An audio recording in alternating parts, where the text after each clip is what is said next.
আসসালামু আলাইকুম ওয়া রাহমাতুল্লাহি ওয়া বারাকাতুহু। ওয়ালাইকুম আসসালাম ওয়া রাহমাতুল্লাহি ওয়া বারাকাতুহু। শেখ, আমার প্রশ্ন হচ্ছে যে কেউ আমাকে বলছে যে আমি কোনো বিজনেস করব, তো আমাকে তুমি 1 লক্ষ টাকা দাও। হুম। তো আমার বিজনেসে যে বেনিফিটস হবে তোমাকে আমি কিছু দিয়ে দিব, তো আমি কোনো শর্ত রাখি না, এটা কি ঠিক হবে? না, এটাকে বলা হয় আহ, আপনি সেই লোককে যে টাকাটা দিয়েছেন, টাকাটা দেওয়ার দুইটা কারণ হতে পারে। একটা কারণ হলো যে আপনি তাকে ঋণ দিলেন, ঋণ ধার দিলেন। যদি জি আপনি ঋণ দিয়ে থাকেন তাহলে আপনি কিঞ্চিত পরিমাণও আপনি লাভ নিতে পারেন না। আপনি 1 লক্ষ টাকায় দিলেন, আপনি যখন টাকাটা ফেরত নেবেন 1 লক্ষ টাকাই নেবেন। যদি ঋণ দেওয়ার পরে আপনি যে 1 লক্ষ টাকার পরিবর্তে 1 লক্ষ 1 টাকা নেন, এটাই হলো সুদ, এবং সুদ হচ্ছে হারাম, জায়েজ নয়।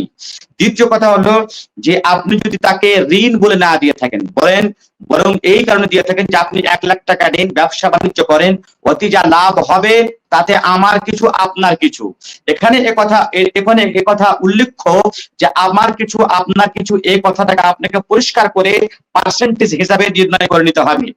এখানে লোকেরা লাভ নির্ণয় করে দুই পদ্ধতিতে, একটা পদ্ধতি জায়েজ পদ্ধতি, একটা হারাম পদ্ধতি। অনেক লোককে 1 লক্ষ টাকা দিয়ে থাকে এবং বলেন যে আপনি ব্যবসা বাণিজ্য করেন, ব্যবসা বাণিজ্য করার পরে যা লাভ হবে তার থেকে আমাকে প্রত্যেক মাসে মাসে আপনি আমাকে 10,000 টাকা করে দিয়ে দেবেন। প্রত্যেক মাসে মাসে আমি আপনার কাছে 10,000 টাকা করে নিব। এটা হারাম, হারাম, হারাম। কারণ সে নির্ধারিত একটা অ্যামাউন্টকে নির্ধারণ করলো এবং বললো যে প্রত্যেক মাসে আপনার যে ব্যবসা হবে তার থেকে আমি, যা লাভ হবে তার থেকে আমি 10,000 টাকা নেবই নেব। আপনার 5,000 টাকা লাভ হোক, 10,000 টাকা লাভ হোক, 20,000 টাকা লাভ হোক, 50,000 টাকা লাভ হোক, এটা হারাম, এটা জায়েজ নয়। কারণ কেন জায়েজ নয়? যে হতে পারে কোনো মাসে তার 5,000 টাকা লাভ হলো, আপনি 10,000 টাকা নিলেন, কোনো মাসে 20,000 টাকা লাভ হলো, 10,000 টাকা নিলেন, সুতরাং এটা নেওয়া জায়েজ নয়।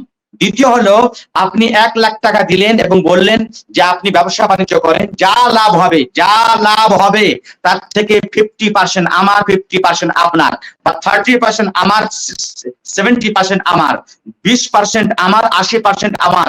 যদি এই যা প্রফিট হবে তার থেকে 20% আমার, 80% আমার, যদি পার্সেন্টেজ হিসাবে ফায়দাকে ভাগ করে নেই, এটাকে বলা হয় মুদারাবা, মুদারাবা বা মুশারাকা বা শারাকাতু মুদারাবা। আর এটা জায়েজ, এটা জায়েজ, এইভাবে করা জায়েজ। অন্যান্য পদ্ধতি যেগুলো বললাম সেগুলো জায়েজ নয়। সুতরাং যখন আপনি তাকে 1 লাখ টাকা দেবেন, আপনি যদি মুদারাবা করতে চান তাহলে বলবেন ভাই 1 লাখ টাকা নেন, যা লাভ হবে 10 টাকা 20 টাকা যা লাভ হবে তার থেকে 50-50 আমার, 50 আপনার, 50 আমার, 50 আপনার, 50, যাতে আপনার ইত্তেফাক হয়ে যাবে। কিন্তু পার্সেন্টেজ হিসেবে আপনাকে নির্ণয় করতে হবে, পার্সেন্টেজ, কোনো নির্ধারিত পয়সা না। 10% আমার আর 90% আপনার, 20% আমার, 80% আপনার, যাতে আপনার রাজি হয়ে যাবেন। কিন্তু পার্সেন্টেজ নির্ধারণ করতে হবে, পার্সেন্টেজ। ফিক্স পয়সা যদি কেউ নির্ধারণ করে তাহলে এটা সুদ, এটা জায়েজ নয়। জি।